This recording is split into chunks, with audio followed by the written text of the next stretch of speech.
You know, I had this whole thing about what would be the scariest thing I could open the show with, but Mhm. I don't think there's anything scarier than two of me. And fuck, this is weird. I'm sorry for those of you listening, but it's Halloween. This is the casual hour, the spooky hour on Halloween. It is the 31st of October 2024. This is 396. This is November preview. Chase, what the fuck, man? Where'd you get that? What? What do you mean? Chase is wearing glasses, a hat, and a beard, Mm-hmm. and you know, I don't know what to do right now. For Halloween, I had a number of different costumes. I went as Mr. Clean to a party. Certainly not clean. So I had a bald cap for that, and I thought I could do that here, but like Bobby always wears the hat, so I've got to wear the hat for that. And then I went as my boss at my work, and he's got a beard, and he's also bald, and he wears glasses. So I was like, okay, well, I've got the glasses and the beard for that, so that's great. So it's like I kind of just had the fixins for a Bobby Pease costume on me, and I'm like, yeah, you know what? I'll go as Bobby Pease for Halloween. As soon as I saw you with the bald cap, I'm like, it's only a matter of time. Like I could kind of read the tea leaves here and knew what was going on. Yeah. I was thinking about it. I thought about putting the bald cap on and then putting the hat on top of it, and I was like, well, that's unnecessary. Well, if you only knew, it's this time of year, especially, your head gets cold. But yeah, I found I don't have a plaid shirt, but I very much considered like, oh, I should get like a plaid button up. That's the Bobby P is get a little flannel action. The official garb. The reality of it is this, I've learned, because I'm inside all day. I work from home. I do this show as in the room that you're seeing.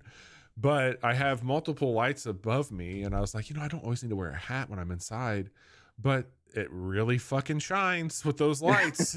Yeah, I get that. It's just like, all right, that's just one more thing to have to try and control, but you look good. It's a good look for you. You should grow a beard. I've tried, man. It doesn't take. Well, my hair gave up and migrated south, and we'll see what happens there. I was going to say, hey, it's Halloween, and the scariest thing we could do is tell you that there's more video games to play, which... That is scary. That is scary, but not for you and I, because after last week's getting caught up on things, we said there was 2 games that we had to get off our plate to make room for others, and God damn it, Chase, we did it. We got through Astro Bot, and we got through The Legend of Zelda Echoes of Wisdom. Yeah.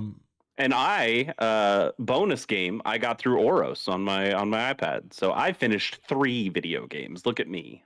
I started 2 new ones. I have not finished anything else. But sure. One I'll talk about next week. I did get through the opening part of Dragon Age the Veilguard, and I think BioWare might be back, man. I think BioWare might be back, because that seems really fucking good. Seems really fucking I'm gonna still be pretty cautious about that, but I'll be interested to hear what you have to say. So I'll report more on that, and then there's a game I am going to talk a little bit about tonight with you, and we'll get into it here. But this is the November preview. If you're unfamiliar with how we do these episodes, Chase and I will break down games that we have interest in or think are at least interesting to talk about. We'll also recap our picks from the prior month and see how they held up. And we'll look ahead a little bit at what we think we'll be playing this month and tell you that. But we always want to tell you, first and foremost, what we have been playing. And Chase, how do you want to do this? Let me take a quick look at the note here on what we need to talk about tonight. We got Astro Bot. Why don't you, I think we've, outside of one game I have here, I think you and I actually have quite a bit in common this week. So yeah. Would it make sense for me to do a quick little overview of the game I played that you haven't, and then we just get into the other stuff together? Would that work for you? Sure, let's do that. Okay. I played a new game, not a ton of it. It came out on October 24th. It will set you back $20, normally $25, currently 20% off. Are you familiar with a game called Windblown? I'm not, no. Are you familiar with a game called Dead Cells? That, yes. Are you familiar with a game called Hades? Also, yes. Okay. Windblown is the newest game from Motion Twin, who actually makes Dead Cells. And they have made a co-op Dead Cells / Hades called Windblown. Okay. Now that I'm seeing some screenshots, yes, I do remember this trailer being shown. Dude, this game fucks. It's so good. I mean, Dead Cells is phenomenal. Hades is phenomenal, and they've made it. You didn't like Dead Cells, right? You didn't vibe with it as much, did you? I didn't like it nearly as much as you did, but it was one of the situations where this was prior to me kind of getting into roguelikes, run-based games, and I think I have since gone back to it, and I've actually played quite a bit of it on mobile. I played a lot of it on my iPad, and I haven't played the DLC for Dead Cells, but I certainly have enjoyed it quite a bit. And this is, in my opinion, mechanically a lot more Hades than Dead Cells. Yeah. So you are. I'm gonna. Sorry, I gotta take this beard off. I'm fogging up my own glasses. You should have had a beard and glasses in 2020. The joke was good, but I can't do it anymore. I'm sorry. I think this could be a really fun game for you and I to play. It is, again, it reminds me of like Hades meets Dead Cells meets Risk of Rain is what I would say. That's a pretty good triumvirate right there. It is. It really is. It's got a great art style. You can pick from a bunch of different little creatures. I've been playing as a what is it? It's like an anteater meets an armadillo. Pangolin.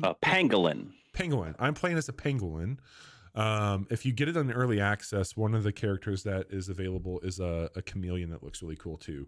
But yeah, you should check out some videos on this. I think it would be. I think it's only on PC right now because it is in early access. But it's got the juice. It feels really tight and responsive. You've got elements of the Dead Cells universe in there, I believe. And again, just the progression of it, it feels a lot like Hades. There are some carryover things that you can unlock on your character, which are fun. And the weapons so far have been really cool. Like the first thing I started off with was like a big butcher's knife. And then I got this massive kind of buster sword looking thing.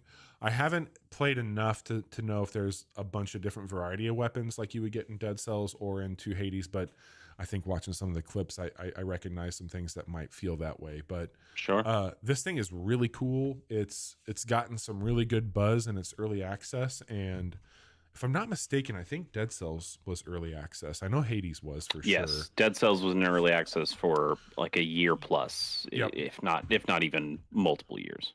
So I think that this is a good thing for them, and I think the community will have a very heavy voice in this, but almost assuredly will be on console at some point in time, and I hope that they have cross-platform for something like this, because I think this could be a really fun thing for a group of people to play. But Windblown has made a hell of an impression. It's only been out for about a week now.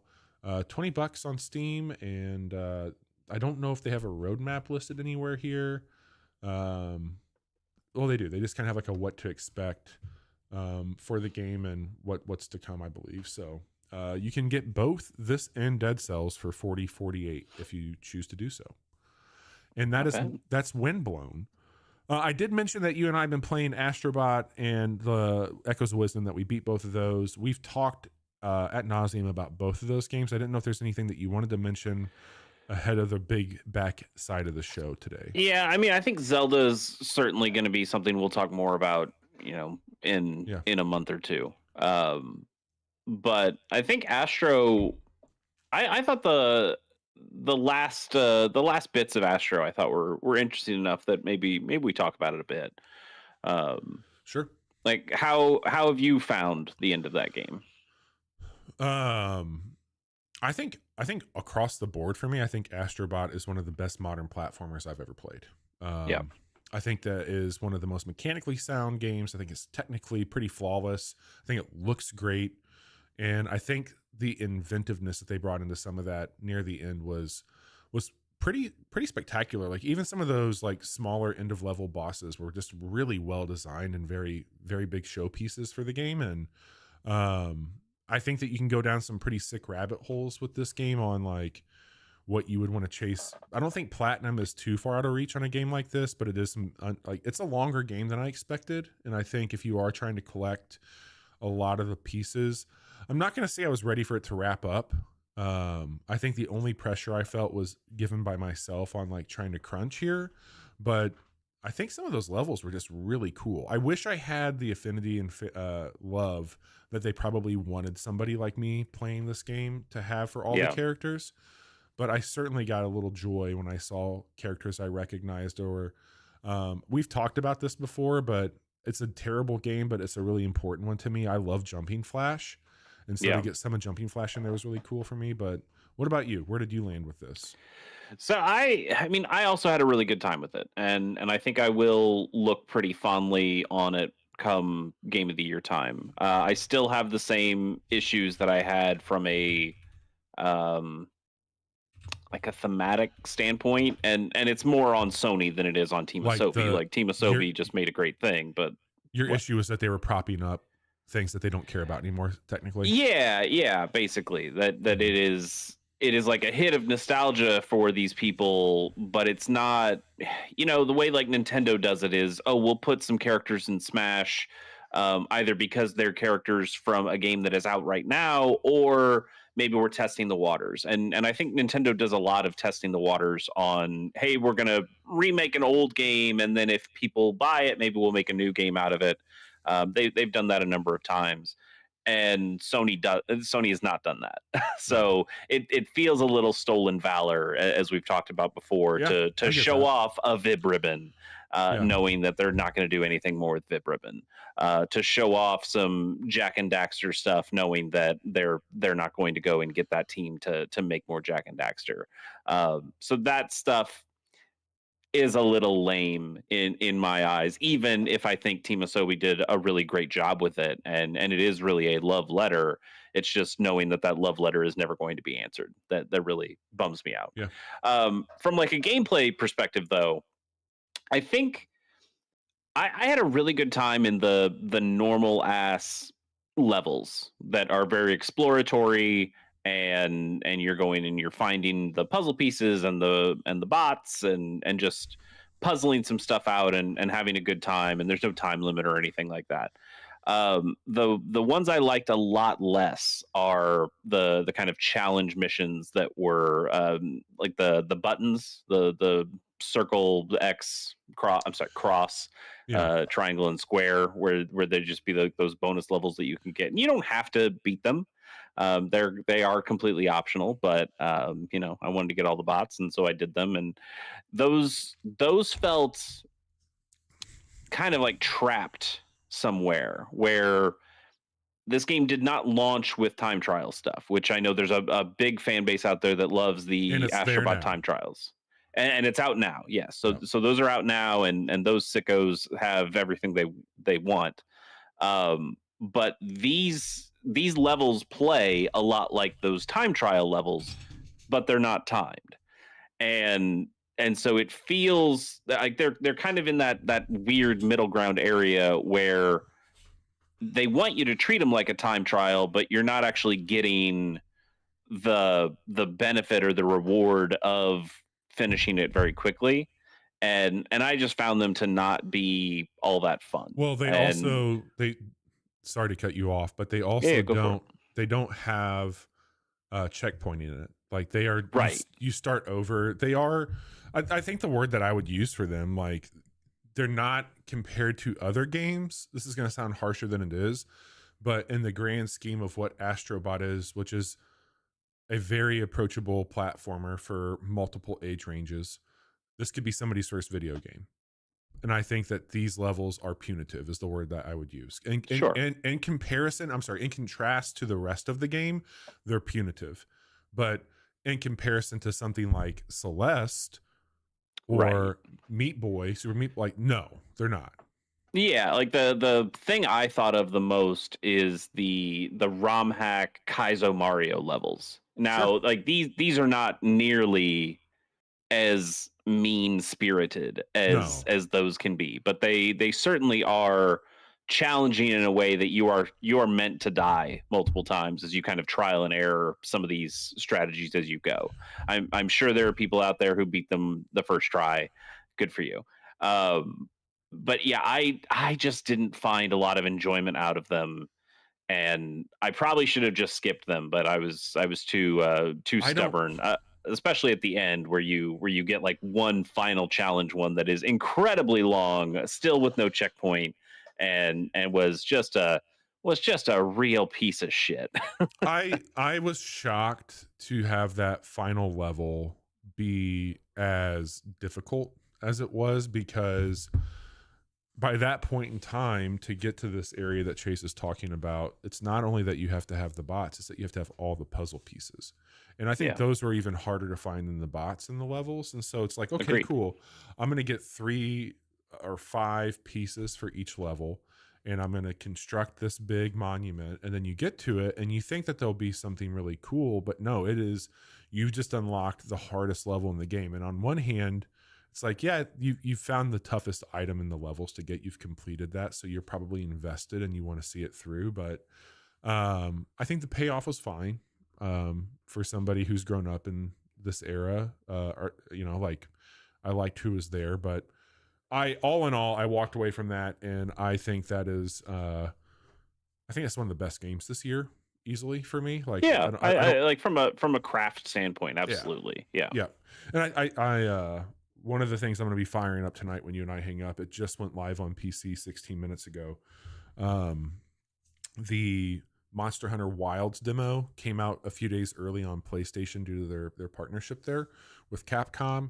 And I got news for you. That is one of the roughest looking games I've seen on Oh console. yeah. Ooh, fuck me, it looks terrible. Hmm. And playing that immediately after Astro Bot, it's like Nintendo, man. Like Sony and Nintendo, more so than any other studio out there, makes the best first party games for themselves. Like, they look so good. They do a great job with it. The music, the control, the tightness. I think the entirety of the package of Astro Bot, I don't think that we've gotten much this generation that is as well crafted as that game is. I think that is a very sound video game. It is a very confident video game, competent as well.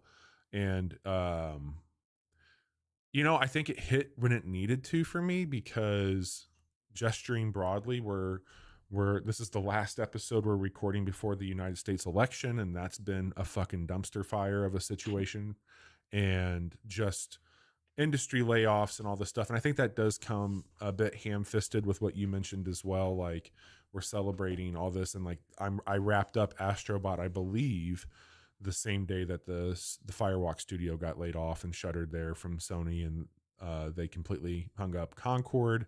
And it just was like, okay, well, that's where Sony is today, caring about their modern day studios. And I wonder how many of those studios that they were celebrating in Astro Bot had flops that came out too. So it's weird. We can spend a lot of time on it, but we should probably keep moving here because we got a lot of games to talk about. And there's a big one that you and I have been playing, and one that I have been pretty impressed with, actually, more so than I thought I would be, is the new Pokemon trading card game mobile. And you being the aficionado on this, and you actually starting up a whole new series on your Chasey K Plays with I'm Just a Bill. That's true. What can you tell me about your initial take on this effort from Game Freak and Nintendo and whomever else? Yeah, so it's really interesting. So to give a little history, I played the hell out of the original card game.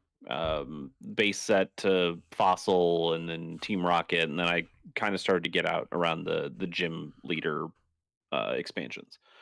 Um, and so I had a real affinity for the card game, and I started as a collector, but then I really enjoyed. I fell in love with the playing of it, and I didn't have a lot of kids my own age who also played it. So when the Pokemon trading card game for the Game Boy Color came out, that was a revelation. Like, oh, you're telling me I don't have to buy any booster packs anymore. I can just have all the cards in front of me, and I can build decks, and I can play against computer opponents all day long. That sounds awesome. And so I played the hell out of it. And that is kind of what I'm doing for the channel. Although I found like a ROM hack that brings in cards from the Neo Genesis expansion, which happened even after the gym leader stuff, where I got out of it. So I'm playing with a bunch of cards that I don't know in that series that I'm doing for the channel. And that's been really cool. But there was a time, this was a handful of years back, where they had an iPad version of the Pokemon trading card game, and I played through some of that and really didn't like it. I really struggled because there was a lot of different mechanics or new mechanics or crazy kinds of Pokemon cards to me, EX Pokemon, GX Pokemon, shit like that. We kind of got Sure. into the newer card game at one point because one of our friends' kids was into it, so we all kind of hopped back in Ex-friend. for a hot second. Sure. And then we all kind of got out of it because I don't think we were having the the excitement and joy out of it that we did when we played the original game. So all of that's kind of out there in the ether, and then this game comes out, which is, I mean, it is a battling game. Like you do get the ability to do battles, and I think that's where we're going to spend a lot of the time talking about this game. But it feels like the focus is more about just kind of collecting and just being super chill about everything, and I I kind think of it's really the appreciate that. Yeah, man. I don't think I would even give this thing two looks if it was just a battler, which is what the game had been in the past. But Yeah. the word that I keep coming back to playing this is like, man, this feels like a celebration. And Yeah. I think it's a celebration of what Pokemon has been and what this card game has meant to a lot of people. And I think it also cribs a little bit on what we've been seeing in the industry with just like this obsession of like opening packs. Fuck, man, you and I are playing we're not playing actively, but we streamed that new simulator, the trading card game shop, Yeah. and we would be opening packs and just kind of going through it. And I think that they've done a hell of a job with the animations and just like even opening the pack from the back and how the cards are turned around and what that feels like on here. I think is a really neat little touch here. But I think the one of the cooler things that you turned me on to when I went through my big Pokemon journey was the wonder trading. And I was like, oh, that's cool. And like having that brought over into this game as well, I think is really smart. I don't know if that was a part of it before this or not, No. but I think that's cool. And I agree with you. Like it's a game that like I don't feel the itch to be like, I got to speed this up. I got to open more packs. Like I had earned enough currency to open 10 at a time or like get 10 Mhm. packs and do that. And that was a big serotonin boost. But I think that for the most part, I agree with you. Like this is just a thing there. I get a little notification when it's time. It's like, hey, you want some cards? I'm like, yeah, I do want some cards. Yeah, so to back up a bit, like it is kind of a gotcha. Mhm. Like it Oh, is built that way. It's a they are mobile going to be game. making money, dude.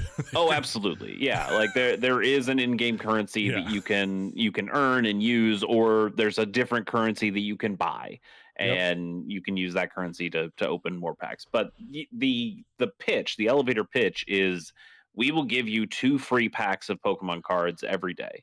And those are tiny packs. They're like 4 or 5 cards Yeah. each.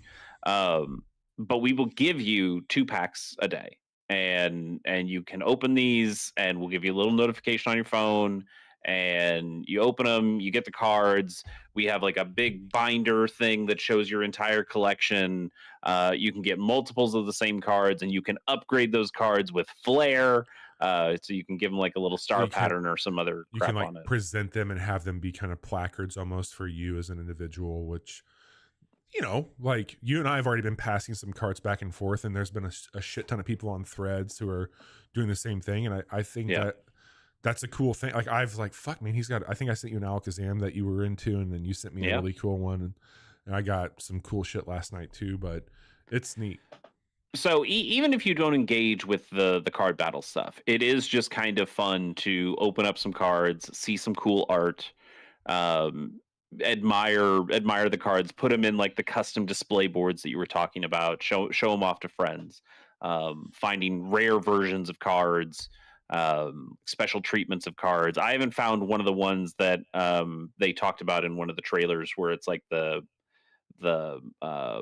oh, what did they call it, the it's like the card that you can go into, and like there's a whole Oh, scene in there, I haven't got one of those. So. the immersion cards or whatever they are. Yeah. I haven't gotten one of those yet, but they've done some cool things that make the art feel more than just a card, which I think is kind of cool. But then you get to the battling. So the battling, you have to get a few levels first, and you gain levels by opening packs or doing dailies. And the dailies are basically like, hey, did you open packs today? Did you log in? Okay, here's some experience. but once you get the battling, which I believe opens up at like level 3 or something, It does. which is pretty easy to get. You could absolutely get that within like 2 days of not putting any money in and just opening your daily packs, and you'll be fine. So when that opens up, I think there's a bit of a hitch at that point because you open up the ability to battle, and you get that when you have very few cards available to you. And so they ask you to make a deck. And when you think about the Pokemon trading card game, those are 60 card decks. Um, this thankfully is like no. We've made like a trimmed down version. These are 20 card decks. So you don't need to have all the cards in the world. And also, you don't need energy, which is maybe the biggest difference from this version of the trading card game versus You just the get kinds that you'll find energy, in right? paper. Kind of persistently. Is that what's going on here with it? Yeah, it's almost like the way Hearthstone plays, because in Hmm. Hearthstone you get an extra mana every turn. So you can play a 1 mana spell on turn 1, you can play a 2 mana spell on turn 2, and it just keeps going and going like that. So you can kind of your curve is already figured out. So it's just what cards do you want to play on curve. And this, it still functions like the Pokemon trading card game in that you'll get that you have to put an energy. You can only put one energy on a turn. So you're Yeah, the putting that rules onto and shit one are the same Pokemon. outside of that, though, right? Like Do what? everything, the rules outside of how you have your energy are the same. Yes and no, because like it's similar, but it is still trimmed down in a way. In the Pokemon trading card game, you would have one active Pokemon, then you'd have a bench of 5, because in a Pokemon game you can have 6 Pokemon on your team. In this, because they're trying to make shorter battles, you get one active and you get 3 on your bench. So you have fewer Pokemon to work with.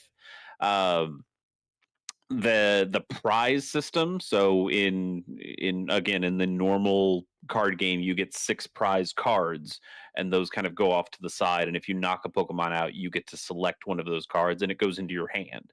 So it's a way of getting an extra card, and it's a way of tracking how who's in the lead.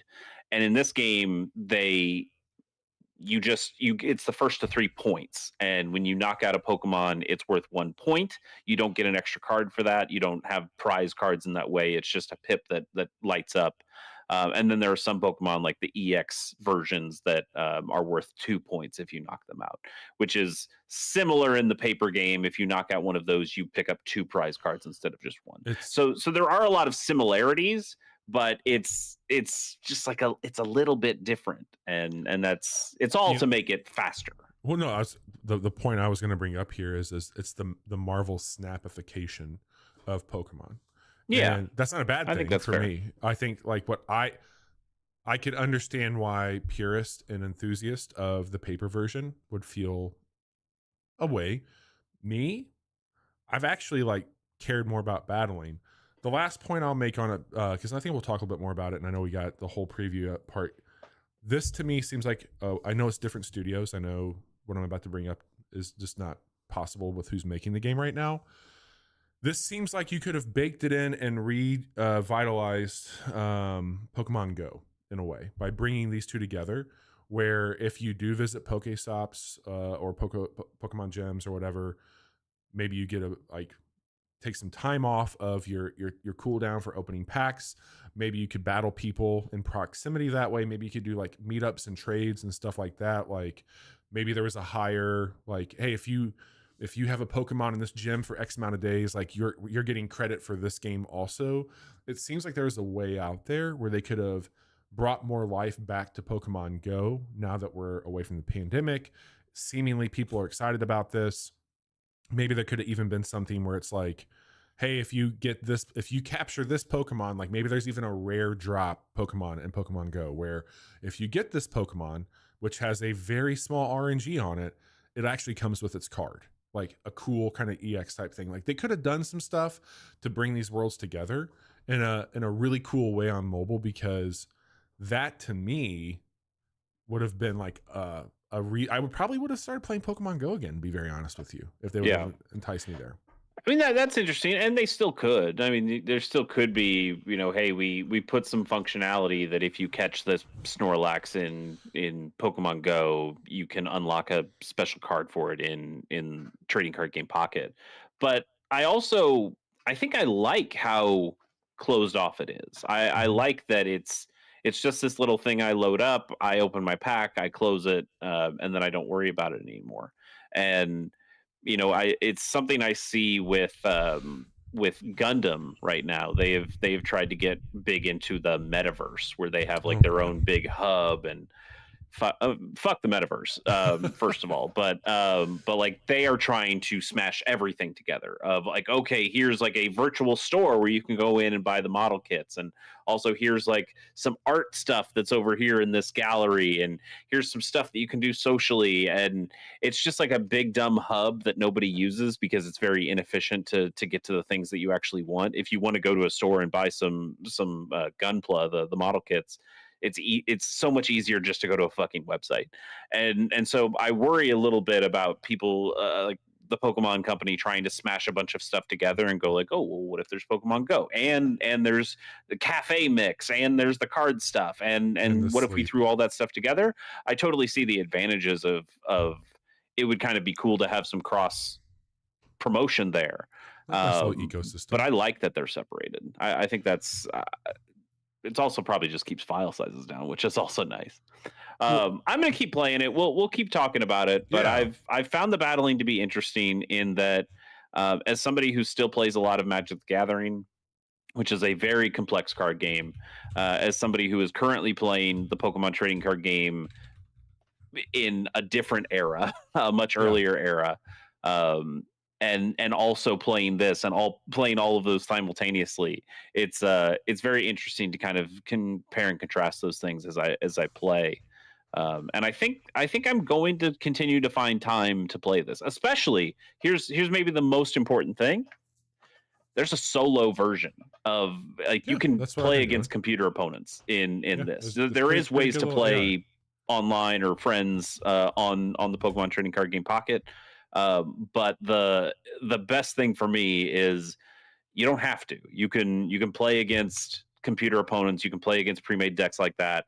And as somebody who really hates online card games, in that people are always gaming the system in some way, whether or not they're like breaking rules, they're not always breaking rules because that's pretty hard to do in these games. But what they are doing is the gamesmanship bullshit of taking in Magic, the Gathering Arena, they call it roping, because you get like this rope that burns up like a fuse. That's like, okay, like take your fucking turn, man. I know you know what to do. You have one card in your hand. Are you going to play it or are you not? It's not a tough decision. And then they're like, no, sorry, I had to use a timeout. And it's like, fuck off, man. I just want to play the fucking card game. So it Yeah. is nice to play against a computer that's like, I will just keep playing and I will play very quickly and we can get this game over with. And that's been really fun to me. So I Also, that is one part of it I really respect. on this little foldable phone that I have, it is Sure. pretty great on here. I've been playing it on my phone and my iPad Mini, Yeah. which has also been really nice to, if I'm in bed or something, I can play on the iPad. But if I'm out and about, having it on the phone, Yeah. opening a pack right then, wherever I am, it's like, okay, I can do that. But it is also nice to have it on a bigger screen if I do Yeah. need to play it. I think it's really cool, and I'm looking Yeah, forward to man. to I'm playing enjoying it more of quite a it. bit. They kind of have one expansion out. They have kind of three different kinds of packs. I don't know how much difference there is in the packs versus just like having a different Pokemon on the cover of each one of those kinds of packs. But there is kind of one expansion out right now, and it seems like they will continue to put out new expansions as they go. So we'll see. It's an interesting way to play the card game, and yeah, we'll talk more about it in the weeks to come. Well, why don't you and I make like an AI player and Pokemon trading card game and quickly get after telling everybody about these fun games that we think are coming out in the month of November. But before we do that, Chase, Yeah. how'd we do in October? How did we do in October? Let's take a look here. So in October, you had a few games that were on your list. You had Kill Knight. I don't remember anything about Kill Knight. What was Kill We Knight? we talked about Kill Knights, that super hard, super fast, super stylish, isometric. kind of like glory kill focused. Right. The one I was comparing to Devil Daggers, I think. Correct. Yep, it's Yeah. cool. I haven't played a lot of it, but what I have played, I do like. Okay. You had Diablo 4 Vessel of Hatred, which you've talked about for a Cool. couple weeks now. It sounds like you're enjoying that. You have a game called Metaphor Refantasio. One of the best games of this year. I'm jealous. But I did tell you, like the games I needed to finish before I could play that are now finished. So I think I'll be starting that up this weekend. You had Neva, which is another game I've been wanting to start I've can never now. played it. I don't know. Somebody was saying that like they say that that's the name of the dog in the game, and I don't know if it's I believe that is Neva the or case. Neva. But regardless, I have it downloaded, and I think that's a short enough game that I hope to. I will have that beat by Game of the Year. I'll say that much. Yeah, that's a game like you beat in an afternoon Yep. in a very similar way to Greece. Yep. And so yes, I'm also going to be doing that. That'll probably be this weekend as well. I might even just try to knock that out before Metaphor. Sure. And I'm pretty sure, like Greece, the game is wordless. So I don't think we'll ever know how to pronounce it. Well, I'm going to keep pronouncing it Neva. They say it in the game. Do they? Yeah. But I thought the game was wordless. She says it in the game. Okay. All right. Yeah. Well, we'll both find out. Yeah. And then you have Dragon Age the Veilguard, which you talked to me a little bit off pod before we started tonight, but you want to mention anything more about that? I created my character. I'm playing this as a mage. There's 3 classes with 3 specializations in each one. I'm going to be getting the Spellblade, and this has some of the best hair in any video game I've ever played. And this has a level of polish to it that I was not expecting. The voice acting is just insanely good, and it immediately feels how I remember the BioWare that I loved 20 years ago. Companions seem like they're going to be fan-fucking-tastic. The stakes are very high, and it's interesting because I think the change they made from what it once was called to the Veilguard and making it more action-oriented, I think they got scared of Baldur's Gate and just in comparisons to like try and live up to that. And this feels they should be scared. Like Baldur's Gate was a huge game. Almost assuredly. And I think that they are better because of their fear. They've got a more focused, a more tight, a way more action. It feels the way that the jump from Mass Effect to Mass Effect 2 did with like combat and movement and just how you would go in there. Like there's a lot here with that. My mage is very fast, a lot of teleportation, a lot of range. But then again, when I get that blade, there'll be some parrying stuff. But so far, really fucking cool. I can't wait to play it. I'm going to be... How much time do you think you have into it so far? I mean, I put a lot of time into that character creation, which I typically do. So I think probably gameplay wise, like maybe 25, 30 minutes of actual gameplay. All in all, probably like an hour and some change of just like cooking up a character and getting caught up on the story. Cause you can go in and, I tried to remember how I played the first 2 games is you can change the story a bit. It gives you that option like, hey, what happened in Dragon Age so far? Or you can just have like the default, here's our vanilla, what we think the story is, and then you can make choices in this one. But do they not care what happened in Inquisition? That's all there. Like that's okay. Like all that stuff here is your base. You can go in and kind of tune that story if you'd like to. I see. Okay. It looks cool, man. I'm really excited for it. Well, I imagine you will keep playing that, and we'll probably hear more about it in depth next week. Right? Next week, I'm going to put a shit ton of time into that game this weekend. But so far, it's making a strong first impression. Sounds good. Yeah, man. As for me, I also had Metaphor Refantasio, which we've talked about. I had Neva, and then the Pokemon Trading Card Game Pocket, which we just talked about as well. So cool. Not a bad month in terms of our picks. October was strong. Yeah, not too bad. Bobby, I'm going to tell you first about some PlayStation Plus games that are coming out in the month of November, and then I'll throw it over to you to talk about some Game Pass stuff that's coming out this month. For PlayStation Plus, we got 3 games here. Both are available on your PS4 and your PS5. The first one is Hot Wheels Unleashed 2 Turbocharged. I've heard good things about that one. I never played those, but people seem to like them. I've heard some people say that the racing is pretty good. But also maybe like a little bit more arcadey difficult than they might have expected. Sure. I haven't played them. I'm kind of interested. I wouldn't mind, and if it's free on PlayStation Plus Essentials, maybe I'll give it a Yeah, little time. I'll dabble. Also, Ghostwire Tokyo, which I think that just hit Epic as a free game too. There must be something going on there. maybe I think it is kind of a horror-y kind of game. It makes sense that it would be Yeah, I'm checking coming out Epic for really free right quick. now. I think that came out But today like as a free game. I'm pretty sure people didn't like it. It didn't come out super hot for folks. Some Yeah, people, like for as exciting, I know there was like some news about like one of the designers who came out at the Game Awards and was very fun, and we all loved her. And it then is she no free longer now. worked there. You can get that Do on what? Epic. You can get it on Epic right now too. Oh, nice. Yeah, I think like when the game came out, it felt like it kind of fell a little flat. So, but hey, free. I It's a think great price I to think pay for a the game like lady that. that came out to announce it left the studio in the midst She of this did. too, and I think the direction this game went was not what it once was supposed to be. Yeah. And then the last game, this is an interesting one. This is a day one release, so this is a brand new video game. This is Death Note Killer Within. Bobby, I know it's time to about bring Death back a Note. fan favorite I know Death Note. segment of the Casual Hour. Bobby, ask me some anime. What is the anime Death Note about?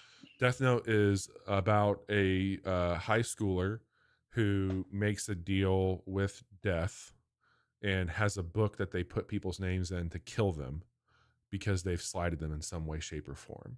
And it has all the angst and all the bullshit of high school. And I think either he voiced him in the Netflix adaptation or they based his look off of Willem Dafoe. But I think one of those is true for the creepy character in this. That's maybe the best you've ever done on an Ask Me Anime. I've done pretty good, right? Have you seen Death Note? I researched on it whenever I saw it was coming out because I only watch the Netflix adaptations of anime or ones that have Scarlett Johansson in them. That's my anime. That hurts me to my soul. I've seen Death Note. I think Death Note is stupid. Stupid in mostly a good way, but also I think it is very stupid. The interesting thing about this game, I did look into a little bit more. This is like anime Among Us. Like there's the whole point of Death Note is like it's like a guy who's got the Death Note, which is the book that kills people, and then there's like an investigator who is onto him. So it's all like this cat and mouse game. And so basically they've recreated that in a video game, very much like an Among Us, where there is Kira, who's the guy with the Death Note, L, who is the investigator, and then there's like two people who are underneath them in like in kind of like a werewolf style situation, that board game, where these people are also trying to help the main guys, and then there's also like a bunch of NPCs that are running around the levels as well. So you as the guy with the Death Note is trying to kill L, and L is trying to arrest Kira. It seems kind of interesting in a way that these social games are inherently interesting, like the way Among Us is kind of interesting. I'm not sure if throwing a franchise like Death Note on it is going to make it fun, but it is at least evocative of the property, and it's better than just like making a visual novel kind of game, which a lot of anime do as well. So you know what? That's something, I guess. Totally. Anyway, Bobby, why don't you tell us about some Game Pass games, and then we'll tell you about all the games coming out in November. November is stacked for Game Pass, depending on what you're into, but they kicked the month off strong, in my opinion, with Metal Slug Tactics. We'll talk more about that in a moment. That's on November 5th. We also get the same day StarCraft and StarCraft 2. November 7th, you get Goat Simulator Remastered. The 19th, you get Flight Simulator 2024. November 20th, you get Stalker 2, and then the 26th, I don't think this is a new game. We covered this on another month, but Nine Souls. We did. And apparently that game's pretty fucking cool, so I might have to fire that one up. Yeah, Nine Souls has been on PC for a few months now, but I think it is getting a console release this month. I didn't have it listed on our other things, like when we go down the actual list, because there's enough other games to talk about. We don't need to cover something like that we've already kind of covered. But yeah, we'll talk about some of the other brand new ones here in a bit. As I mentioned last month, I'm skipping any wheel stuff for the rest of the year as Game of the Year stuff comes up. It's too Uh, tight. Too many it- fucking video his games. Gotta backlog make some cuts where I has can. a backlog now, folks. Yes. Uh, Let's get let's into do it. it. How's that sound? I love it. Let's get into it.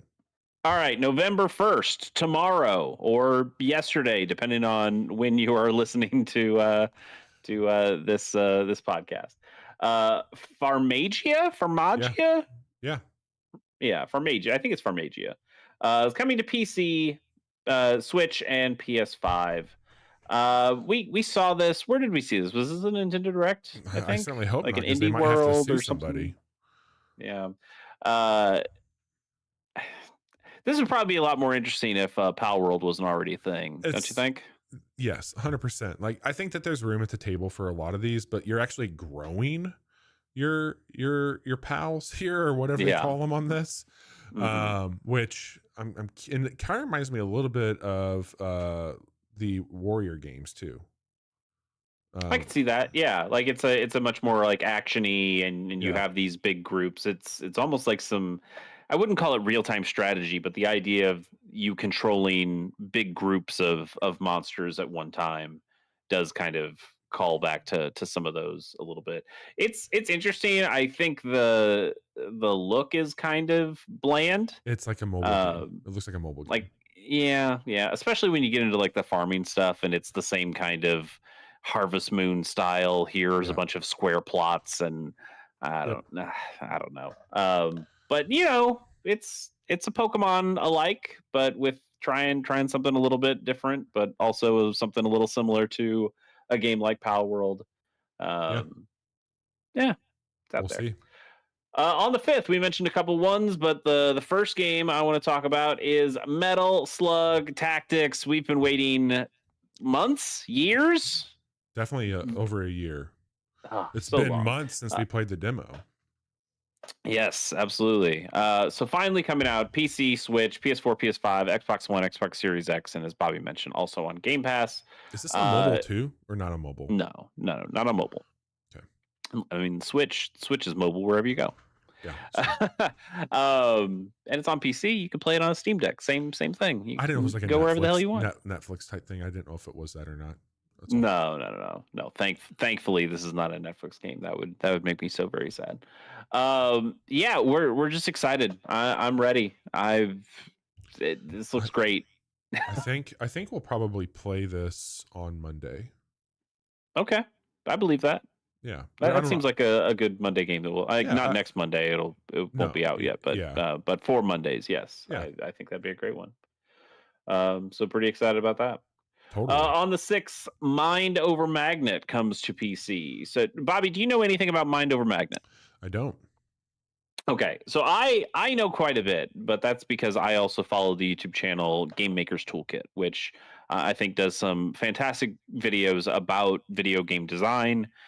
Even if you are not actively a video game designer, I think there's a lot of stuff that makes you think about games and the way that they're designed, and gives you a glimpse into like the designer's mindset that I think is really, really interesting.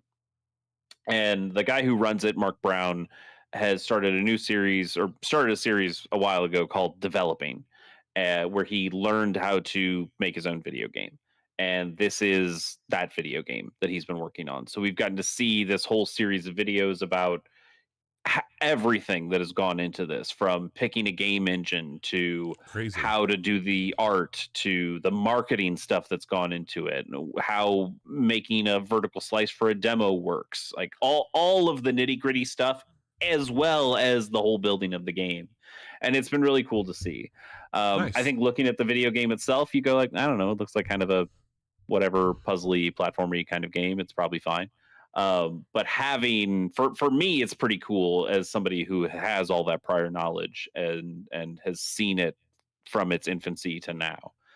So I'm looking forward to this. I've had it on my wish list for a while, and you know, it's only on PC, but I might end up having to give this a shot just because I've put You so got some much time in with it, man. into it. Yeah, let me know what you think. Yeah, I would say like Psych Odyssey for Double Fine up top, and then this is like number 2 in terms of like, wow, it's really cool to see how the games come together, and then like no clip documentaries would be under that. 100, yeah. I think there's a lot of cool stuff in here. Definitely go check out Game Maker's Toolkit if you haven't. Bobby, you specifically would really like the Boss Keys videos that he's done about all the Zelda dungeons. Yeah, hell yeah, I'll check that out for sure. So there's lots of great stuff on his channel, but the game seems like it could be pretty cool. Nice. On the 7th, you mentioned this one for Game Pass as well. Goat Simulator Remastered is coming to PC, PS5, and Xbox Series X. Have you ever played one of these before? We have played one of these before. I haven't played one of these. You've played this at an acquaintance's house with their son. I did not. I might have watched somebody. I have never touched a controller. You were assuredly there. I might have been there, but I have not played this. And there was 4 of us playing. Okay. That should say that's what you need to know about Goat Sim. It's that forgettable, folks. No, it's a hugely popular game. They've made multiple ones of these. It's not really a party game, but it is a game that you can play with a lot of friends and do a bunch of dumb shit in. Yeah, this is the like, hey, check this thing out. This is a very 2010 video game in all of its humor. Maybe not in its technicality, but it's absolutely kind of caught in that that mindset. Like this is It does seem strange that they've been able to, I think they've made like 3 of these. And now this first one's recently, getting remastered. Yeah. So it seems wild to me that they could get so much mileage out of a game like this. Which to your point does kind of feel from like stuck in the past in like a weird era that video games are no longer in. So I guess there's like kind of like a throwback quality to it. I don't know. I haven't really seen the appeal. I think this is probably for people a little bit younger than us, a little bit more in the Roblox kind of adjacent category. Like, yeah, this is like for a group of people who love the idea of Gary's Mod, but don't want to put the effort into something like Gary's Mod. And isn't it cool to just have a playground where you can do a bunch of dumb shit? Totally. Like, okay, I get it there. It's still not really. I would just fire up Just Cause if I wanted to have that type of freedom. Totally. Absolutely. Also on the 7th, Mario and Luigi Brothership comes to the Nintendo Switch. How are we feeling about this one? At this point, man, where I'm at is I think I've got 2 really big video games ahead of me right now that I feel could both easily be pretty high on my game of the year list, and that's Metaphor and that's Dragon Age. And I have some stuff picked out here that's a little bit smaller slices and maybe one bigger one, but I've never played one of these and I was really excited about it, but unless it's pretty remarkable, I don't know if it's going to be enough to pull me away, especially from like a turn-based thing. I'm really into just like Metaphor is so fucking good. Like I cannot stress to you how good that game is. And I don't know if I have the desire. I don't think I have the time and bandwidth to take this game on right now. I feel similarly, but for different reasons. I've played a number of Mario and Luigi games, and I've mostly liked them all. Dream Team is up there. Paper Jam, I played quite a bit of the first one, Superstar Saga. So I've played a lot of these. I think they're fun. They're definitely solid video games. They've all been handheld games before. This is the first one that, I guess the Switch is also handheld in a way, but this one is bigger and more expansive perspective wise than the previous games in the series have been. So that's kind of interesting and cool. I want to see what they do with it. My issue, the reason I'm not super excited to play this as soon as it comes out, is I already played a Mario RPG just a handful of months ago. I played the Paper Mario and the Thousand Year Door remake. I have the the Mario RPG Legend of the Seven Stars remake that's from last year that I haven't even touched that I would like to play. It's I've just played some of these games and I've got so many of them to play that I don't know if playing this one is something that is on my immediate to-do list. If it has huge reviews, I would consider it just from like this is kind of it's our job. I'm just gonna say it. Like it's kind of our job to speak to it with authority in a way. And I think we're both interested in it. Absolutely. This is maybe something that I would try and get with like a Nintendo voucher sometime in the future. If there's like another game that I knew I was going to pick up, like, you know what, I wanted to get this one. Maybe this will be a game I play on the Switch too. Who knows? But yeah, for me, this feels like something I might play as soon as we're done with Game of the Year. Like, what is my cool down game after we're done? Go to your parents' house, take this game with you, check it out while you're there. I could totally. And I feel bad that it feels like we're discounting it in this way. Where who knows? It might be a real Game of the Year contender. But for me, it's like I gotta find time to play Metaphor. I gotta find time to play another game, another very long RPG that we'll be talking about later in this monthly preview. I just don't know where I'm going to find the time for all these things, and Brothership might be one that gets that slips through the cracks totally for fine. a bit. Totally fine. But if that's the case for me, if I don't play this, I don't know if I'll be playing my Switch this year anymore. Yeah. I think that, I don't really think. I mean, you hate the Switch, so obviously you're not jazzed. I mean, I'm done with Zelda, and this was the only other game on my radar. I don't know if there's anything else really coming. I might get a December game on there, but we'll talk about that in December. All right. Also on the 7th, Spirit Mancer comes to PC, Switch, and PS5. I think this game seems kind of cool. Like this is, I like the art. You go through all the releases that come out in a month, and we certainly do not cover all of them because, frankly, there's a lot of games that just look like shit, or at least don't look interesting to talk about, and or like look kind of cheap in some way. And you're like, there's no reason for us to like prop up one of these things if it's gonna end up being nothing. But also, I don't want to cover a bunch of stuff that we're gonna just shit on either. But when I looked at this one, and I watch all these trailers for 20 seconds at least to just get a vibe on them, and this one for whatever reason caught my eye. Like it does have a bit of a Muramasa the Demon Blade, which I'm always looking for a game that plays like that. Some side scrolly hack and slashy beat 'em uppy kind of stuff, and it looks like it plays pretty smoothly. I like the pixel art stuff that it's got going on. I like that it's got local co-op.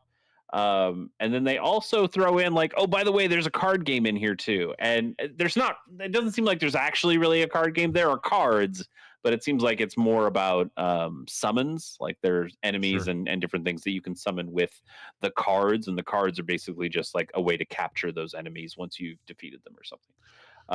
There's a demo out for this right now on PC. I just downloaded it, so I might I'll just let you know what it plays like. And it comes out the 22nd, as you said, but I'm sorry, 7th. Yeah. Steam says 22nd, so I don't know if that got changed on PC compared to what they have there, but that's what maybe. I mean, this trailer that we're seeing right now for PlayStation says 7th, so I don't know. That makes sense. I think this maybe it got moved. It's certainly possible that it's something like a smaller indie game would get delayed for basically a month or something. But hey, it's coming out this year still. I think it looks interesting. It's something I'm going to keep more of an eye on, and who knows? Yeah. Hey, having a demo out's a great way to try one of these games and see if it's actually for real. Totally. Let's move on to the 12th game that I believe one of us is pretty excited about. It is The Rise of the Golden Idol, which is coming out on, literally everything. Not the Playdate, but basically any other current platform it is out on, including mobile. So, Bobby, I'm gonna let you handle this one because you are the Golden Idol huge fan of the two of us. So, what are you seeing here? What are you liking? So I've actually played this. There was a Steam Next Fest demo for it, and I played exactly 2 puzzles because I didn't want to get into a spot where I had to play these puzzles again when I downloaded the game. This is more of the Golden Idol that you know and love. And if you liked the first First game, one was The Curse of the Golden Idol. Curse. This Okay. is set well beyond that. There's some modern day settings for it which feel a little strange comparatively, because like the Golden Idol in itself, that one I think was like in the 1700s, but they are doing all the cool trappings that you fall in love for. Like here on the trailer, I'll get back to this screen and try and freeze it here. So there's murder happening. You go into these crime scenes and you have to piece them together on what the hell happened. One of the early parts of it, there's a fight happening in an asylum. You can see numbers on cells, and you need to find a piece of paper that has cells with inmates' names so you can find the name. And as you find these, it kind of gives you a repository to pull from. The one thing that I don't recall from the first game is some of the UI changes they've made here. So if I had like a notebook pulled up and another piece of paper pulled up that I was using to solve something, I can just quickly tap the space bar now and it collapses all that, and then it'll pull it back up as I'm clicking on other stuff to like pull it together. So I was able to move through these vignettes way faster. But I also have the knowledge of how this game works. Like I know, like, hey, click in on this, you can twist that, pull this, you'll get more information. I love these games. I think they're so inventive. I think they're so fucking fun to play and just piece together. I can't wait. This is one I'll stream with you for sure too when we get a chance. I think this will be a fun Monday night game. Yeah, I remember. Well, one I remember, it was hard to stream the first one because there was like technical problems that we had for a while. But I enjoyed, and I think those kinds of games, having like an extra pair of eyes and an extra brain in there is kind of fun to bounce ideas off of. Did you play Oberdin? I can't remember. I did not. Oh man, you should play Oberdin, because it is definitely like right up the same alley where you are piecing together how these things happened, and I think you would really enjoy it. I think the biggest. I think you'd really enjoy the art style of that one too. Yeah, the art of this one is the biggest difference from what I've noticed so far.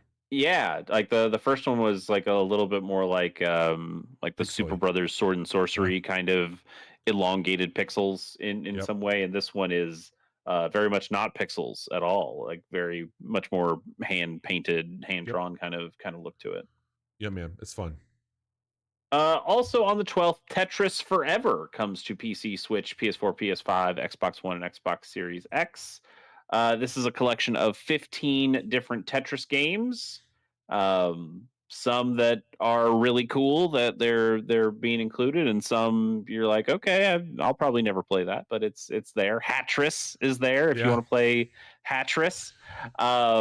This is also Game like Boy, the like encyclopedia, like kind of celebration of it, right? Like they've made other ones, right? Like kind of, yes. This is I believe this is Digital Eclipse. It is, maybe, right? Yeah. So and they put in a lot of extra features in here and a lot more of archival kind of stuff that is pretty cool. So it includes 15 Tetris games. One notable exception, it does not include Game Boy fucking Tetris, which feels like an important one that is missed. They made a movie about that. It's true. They made a movie. I would not say it's a good movie, but they did make a movie about it. I like that movie. I think that movie is somewhat fun, but I think it's also very stupid. But there are some really cool ones. The Japanese only Tetris Battle Gaiden, which is a really cool version of Tetris that people should check out. I think for me though, like I know so much about Tetris at this point. It's a very well talked about video game in terms of its history and in terms of the actual video game itself. And if I want to play a Tetris game, Puyo Puyo Tetris is still probably my favorite way of playing Tetris these days. I think it's a good Tetris mode, and I also like Puyo Puyo, and smashing them together is also really cool. So while I think it's neat that we're getting more kind of collections, and from a preservation standpoint, really cool that we are finding ways of putting more games on more consoles, and also from a localization standpoint of a game like Tetris Battle Gaiden, which has not gotten an official release over here, and now it does. I think is really cool. This is probably not what I'm going to be picking up, despite loving Tetris because it's one of the best games of all time. Yeah, man. I will be curious to see more about this one. On the 14th, Dragon Quest III HD 2D remake is coming to PC, Switch, PS5, and Xbox Series X. Um, this is the one I was talking about. This is I actually don't know how long Dragon Quest 3 is. I know the first Dragon Quest or Dragon Warrior as was known over here wasn't a super long RPG, but I don't know how much the time's ballooned. This was an NES game originally, and Mm-hmm. it got a Game Boy Color version at some point. And while I own that Game Boy Color version, it was much later, and I didn't play it because I think when I bought that Game Boy Cart, this had already been announced. This has been announced for a very long time, and finally getting released. I'm super excited about this one. I've Yeah. come to love Dragon Quest with a handful of the later releases. I played through 8 and 9. I love 9 on the DS, and then I played 12, 12, 11, 11. It's 11. That's the one. 12 is Shadows not of out an yet. Elusive Age. 12 is Yes, the adult one coming. right. Maybe someday. Who knows? But 3, the big thing with 3 is that this is the first one that really had like the job system, It's the and first game out of those two. Don't let the number fool you. Story wise. right. Yes, that's well. Also, yes, the Yeah. Erdrick saga or trilogy or whatever, Yeah. and we are getting 1 and HD 2. 2D remakes of 1 and 2 as well. Those are Yeah. coming later, but they are starting with 3. 3 is the really exciting one for a lot of people. It's got that job system, and it's got that very nice HD 2D art. I'm super jazzed for this one. I have really come to love Dragon Quest and seen this art style come back and seeing people excited about Sure. it is really really cool for me. So um, I think this is a day one purchase for me. Absolutely.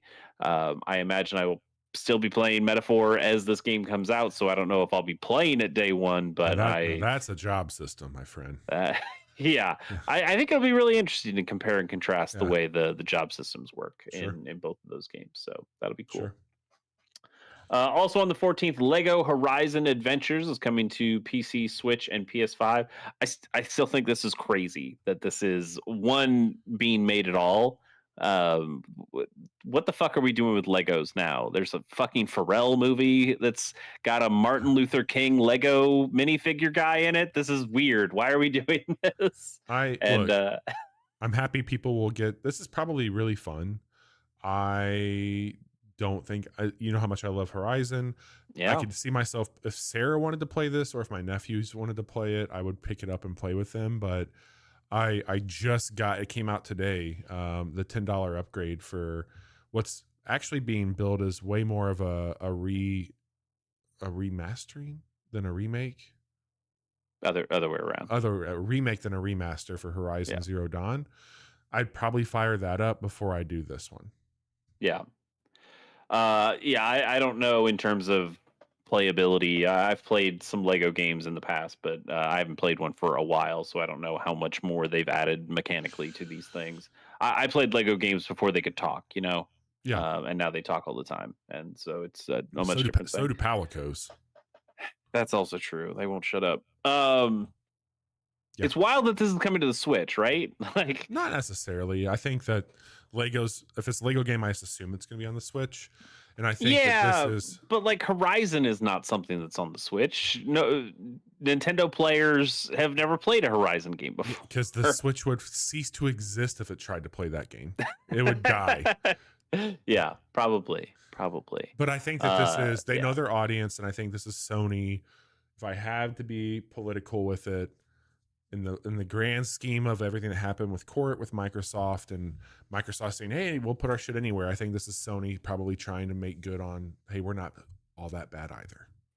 Yeah, and we've seen Sony and Microsoft both play nice with Nintendo because they don't play nice with each other exactly. Yeah, they know not Switch to fuck is just with like, them. yeah, sure, if we can run it, we'll take it. For sure. Still weird to me. It's weird to me in the same way that the Persona 5 Tactics was on the Switch. It was like, but Persona 5 wasn't on the Switch at the time.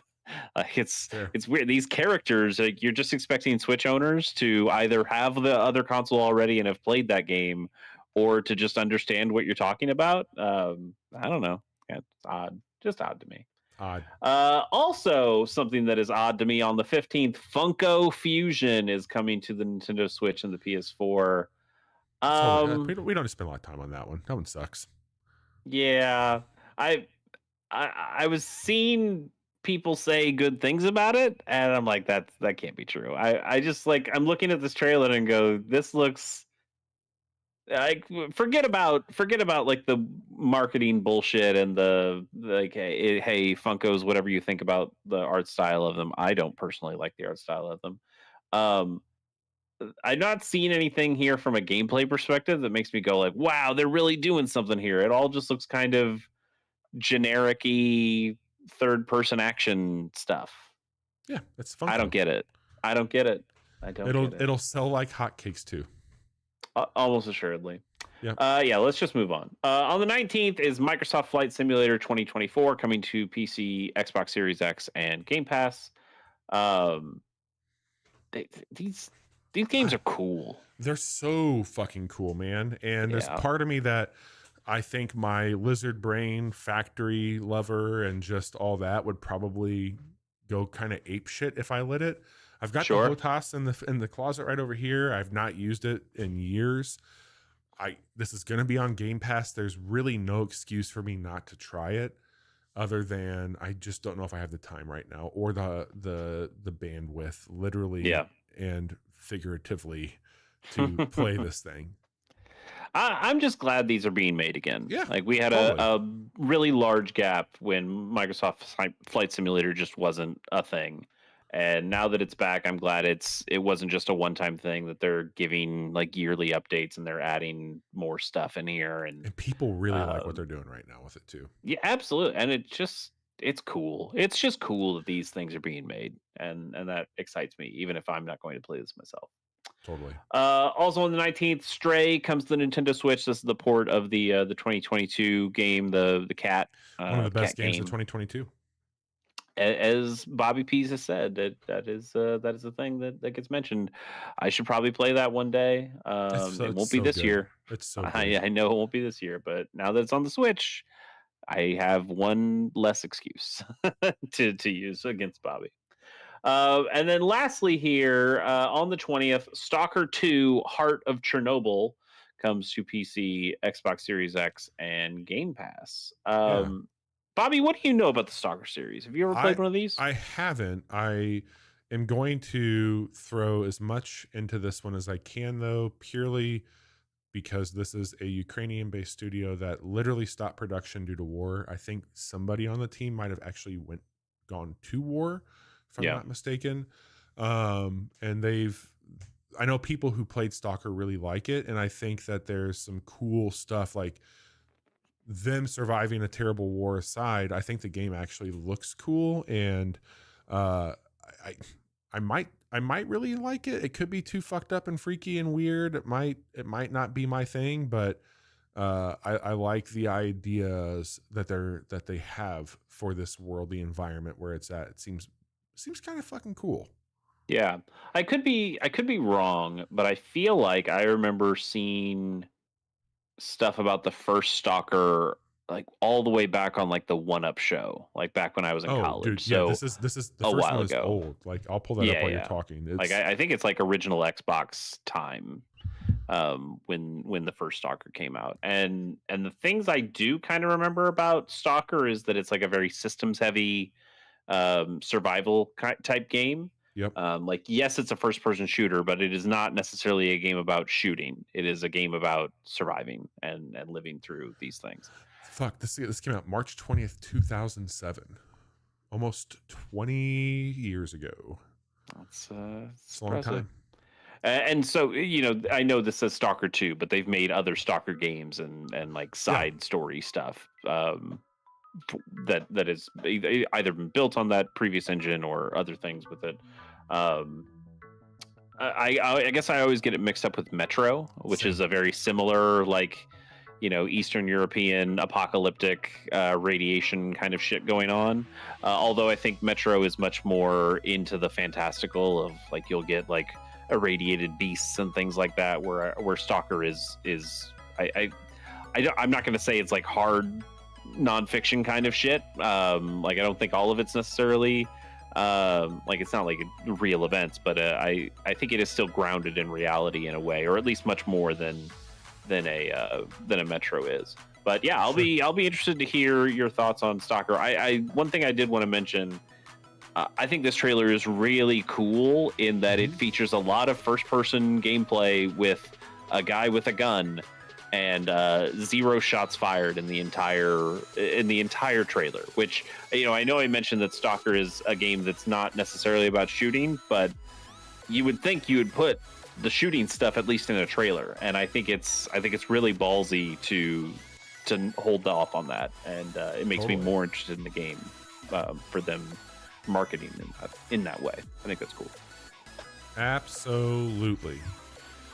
Well, Chase, all right, Bobby, we got to make some picks. Out. Yeah. Yeah. What are you thinking? Out of here. Keeping it simple, I'm going to check out Stalker on Game Pass. I'm going to pick up Rise of Golden Idol, and I'm going to check out Metal Slug Tactics for sure via Game Pass and play that there. But I'm looking very forward to finishing up Metaphor and playing more Dragon Age, mostly in November. Sounds good. Yeah, I'm definitely Metal Slug Tactics all the way. Very excited to play that one. And then Dragon Quest 3, the HD 2D, definitely going to be playing that one too. And then still on that weird fence with Mario and Luigi Brothership. I've definitely got the interest. I just don't know if I have the time. So we will see. But definitely those other two, Metal Slug and Dragon Quest, are going to get played sometime this month. Hell yeah. That's a show, Bobby. That is our show. Let's quickly get through our credits here. We did not play anything on Monday because Chase was sick. Thursday night, we ended up doing our Halloween November preview. And then tomorrow night, I'm going to be playing Monster Hunter Wilds beta. So tune in and watch me go through the paces of that on PC and let me know what your thoughts are. You can follow along with all those fun things right there. And Chase, what do you got going on right now? Yeah, my YouTube channel, we mentioned it before, ChaseK Plays. I'm currently playing through the Pokemon trading card game, but with a ROM hack version called the Pokemon trading card game Neo Genesis, I think. No, Neo Genesis, the expansion. The ROM hack is just Neo. And that's been a lot of fun. Episode 2 went out yesterday, and I'll be recording episode 3 this weekend. And that game's just been really fun, and I've been enjoying it immensely. So come check that out. I also on the last episode that's out right now, I showed off some very old Pokemon cards from my collection, and just physically, like here in this binder.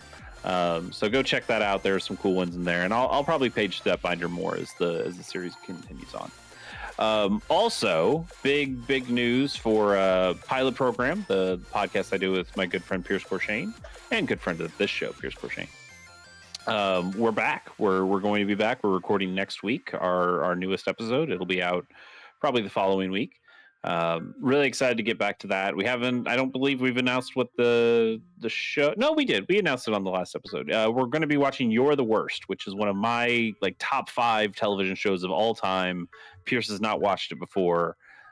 So this is very exciting for me and very nerve-wracking for me to see how one of my very best friends feels about one of my very favorite shows. Hope he likes it. Fingers crossed. Awesome. So go check that out. shows.acast.com/pilot program. And that'll be a fun episode. Awesome. We'll be back live tomorrow night, everybody. Thanks for hanging out this late.